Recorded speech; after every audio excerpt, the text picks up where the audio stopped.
Bonjour, c'est Amélie du blog Famille Épanouie. Aujourd'hui, je vais te parler des idées cadeaux minimalistes pour un enfant de 7 ans.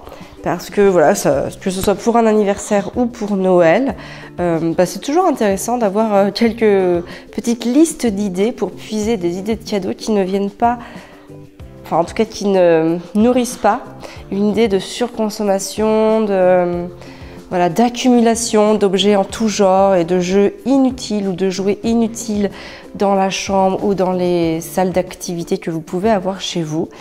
Je vais donc vous parler des idées que j'ai eues et de celles qu'a Arthur et celles que je garde au chaud aussi, que ce soit pour Noël ou pour ses 8 ans, parce que parfois ça peut aussi passer pour les 8 ans. C'est parti. Alors en premier lieu, je trouve qu'à 7 ans, il y a vraiment un jeu de rôle qui se fait. Les enfants vraiment aiment se déguiser, aiment s'inventer des histoires. Donc en fait les déguisements, ça passe toujours très très bien. Donc c'est facile, il suffit d'en choisir un qui vienne nourrir l'intérêt de l'enfant par rapport à ce qu'il a. Donc lui par exemple Arthur, c'est beaucoup pirate, cow-boy et indien. Ce qui est intéressant aussi avec les déguisements, c'est que ça nous permet en fait de pouvoir compléter par d'autres personnes ou pour faire d'autres cadeaux avec des accessoires. Donc par exemple là, Arthur il a reçu un déguisement 3 en 1 avec un costume donc de pirate, d'indien et de cow-boy. Et à côté de ça, par exemple, l'un de mes frères lui a offert une belle coiffe d'indien. Voilà la coiffe d'indien, elle est magnifique. Elle a été achetée sur le Bon Coin, voilà. Comme ça permet de faire du seconde main en plus. Hein, c'est toujours intéressant. Et ça permet vraiment de venir compléter les déguisements. Donc après, il pourrait y avoir des colts pour les cow-boys qui pourront faire l'objet de prochains cadeaux, par exemple. Ensuite, il y a tout ce qui est consommable. Donc consommable, ça peut être tout ce que l'on va avoir besoin de renouveler. Une belle boîte de crayons de couleur, une belle boîte de crayons feutres, de l'aquarelle, du papier aquarellable. Il y a beaucoup de choses en fait qui vont pouvoir servir l'enfant dans sa créativité. Et donc un anniversaire au Noël, c'est toujours une bonne occasion de pouvoir offrir ce matériel qui est parfois coûteux. Donc là par exemple Arthur il a reçu une boîte de chimie. Donc ça rentre vraiment dans une idée de consommable puisque à partir du moment où nous aurons fait toutes les expériences, la boîte ne servira plus à rien et nous pourrons nous en séparer.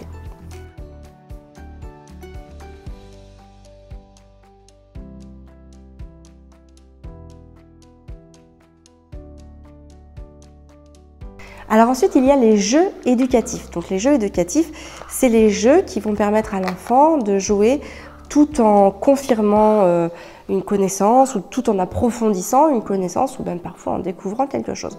Donc là, par exemple, cette année, moi, je suis tombée sous le charme de ces petites boîtes. Donc c'est une collection Bayard Jeunesse, c'est Oui, t'as tout compris. Et donc celui qu'il a eu, c'est Je construis ma mini-ville et je comprends les additions.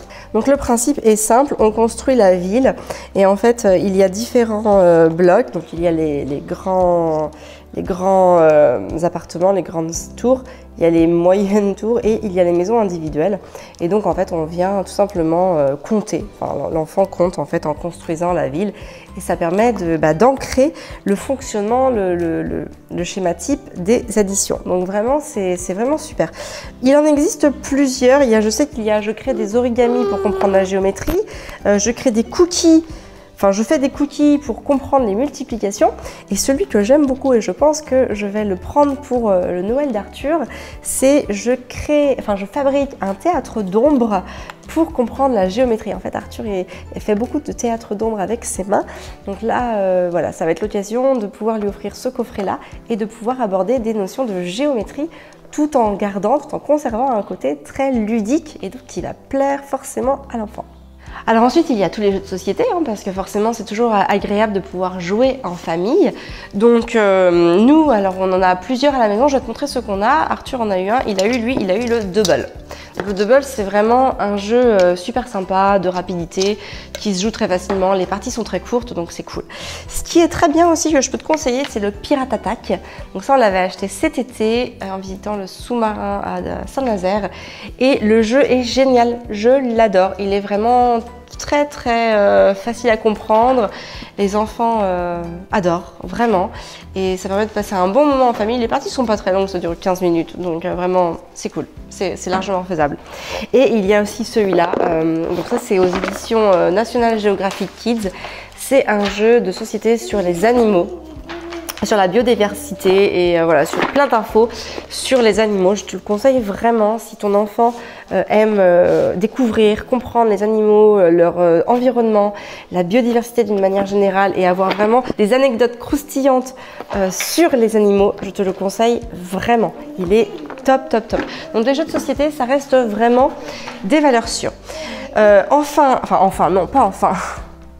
Ensuite, il y a les livres. Alors moi, je sais que j'aime toujours offrir des livres. Je trouve que c'est toujours une bonne occasion d'offrir un livre. Voilà. Quand on a un petit budget, voilà, ça passe. On peut donner ça à ceux qui ont vraiment des tout petits budgets. Il y a toujours des petits livres qui coûtent pas cher. Je ne sais plus combien coûtent ceux-là. Mais alors ceux-là, ils sont vraiment top. Moi, c'est ceux que j'ai pris. Quand je dis j'ai pris, c'est soit j'ai pris, soit j'ai donné à mes proches pour que ça rentre dans leur liste. Donc ce sont des livres sur l'histoire de France. Donc là, on a Clovis, roi des Francs. Et ensuite, on a 5 livres sur la mythologie. Donc moi je trouve que c'est très intéressant. Arthur a 7 ans, c'est intéressant de pouvoir commencer à comprendre les mythes et les légendes à travers la mythologie, etc. Ces livres sont très bien conçus. Ce qui est intéressant, c'est que l'enfant évidemment commence à devenir lecteur à 7 ans et donc il va pouvoir le lire par lui-même. Donc ça c'est top. Donc on a Dans le ventre du cheval de Troie, Zeus le roi des dieux, Jason et la toison d'or, À la recherche d'Europe et Les 12 travaux d'Hercule. Ce sont tous des livres qui sont disponibles aux éditions Nathan et franchement ils sont vraiment bien. On peut les lire soit tous les deux, soit l'enfant va les lire ou même les deux, enfin, on peut les relire plusieurs fois.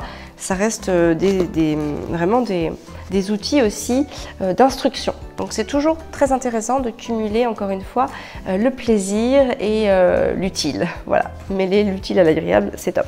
Ensuite, on a tout ce qui va être les outils, enfin le matériel de motricité.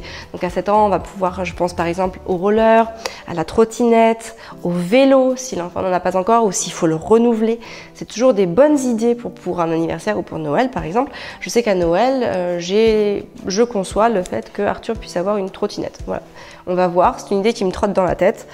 Avoir ou pas, il l'aura ou pas. Là, il avait déjà un vélo et les rollers, bon, chez nous, on n'a pas la surface nécessaire pour pouvoir en faire. Pas pour le moment. Donc voilà, pour le moment, c'est une idée que j'ai en tête, mais peut-être pour plus tard. Mais en tout cas, voilà, je te donne les idées que j'ai eues. Et enfin, on a les jouets. Voilà, la dernière catégorie. Je crois que je t'en ai donné 7. Ce sont les jouets. Donc nous, en fait, on reste dans des choses qu'on a déjà. Donc par exemple, Arthur a déjà des Lego. Donc on a continué à enrichir sa collection de Lego avec une nouvelle boîte de Lego. Il a eu un truc de police, je sais plus, avec des hélicoptères de police et une tour de contrôle de police, enfin, et un avion de police, voilà, plutôt ça.